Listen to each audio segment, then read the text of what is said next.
रोज़े से रुखसत किन लोगों को है, कौन कौन से अफराद रोज़ा छोड़ सकते हैं? देखिए, जिन ख़वातीन को मेंसेस शुरू हो जाएं उन पर तो रोज़ा रखना उनके लिए तो जायज़ ही नहीं है, बाद में क़ज़ा करेंगी वो। बाकी दो किस्म के लोगों को अल्लाह ने इजाज़त दी है रोज़ा छोड़ने की, एक बीमार और एक मुसाफिर। मुसाफिर में शर्त यह है कि जब सफ़र आप मुसाफिर बन चुके हों तो बनने के बाद सहरी का वक्त ख़त्म हुआ हो। जैसे कि आपने कराची से ट्रैवलिंग करनी है लाहौर, एक मिसाल दे रहा हूँ, या अमेरिका जा रहे हैं आप, मिसाल आदमी अच्छी दे तो ज़्यादा अच्छा है।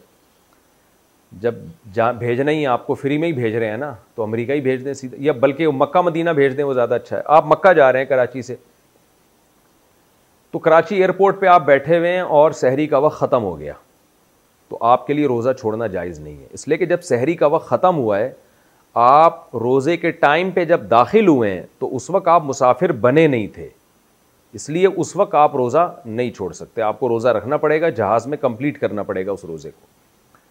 लेकिन जहाज़ उड़ चुका था, कराची छोड़ चुका है और कराची की हुदूद से निकल चुका है, उस दौरान सहरी का वक्त ख़त्म हो गया, अब आप मुसाफिर बन चुके हैं, तो ये सहरी का वक्त जो ख़त्म हो रहा है सफ़र की हालत में हो रहा है, इस सफ़र में आप रोज़ा छोड़ सकते हैं। आप रख भी सकते हैं, रखना ज़्यादा बेहतर है, और छोड़ भी सकते हैं आप। तो फिर जो है आप यानी मकसद ये है कि सफ़र से ये वाला सफ़र मुराद है। फिर जब आप कहीं जाके स्टे करेंगे सफ़र में और आप ट्रैवलिंग कर रहे हैं, कम से कम 78 किलोमीटर दूर जा रहे हैं, आप अपने शहर के मुज़ाफ़ात से भी बाहर 78 किलोमीटर दूर जा रहे हैं, तो इतने लंबे सफ़र में जब सहरी का वक्त ख़त्म होगा तो आप रोज़ा छोड़ सकते हैं। और वहाँ पहुँचने के बाद अगर किसी शहर में जब तक आप 15 दिन के स्टे की नीयत नहीं करते, आपके लिए रोज़ा छोड़ना जायज़ है।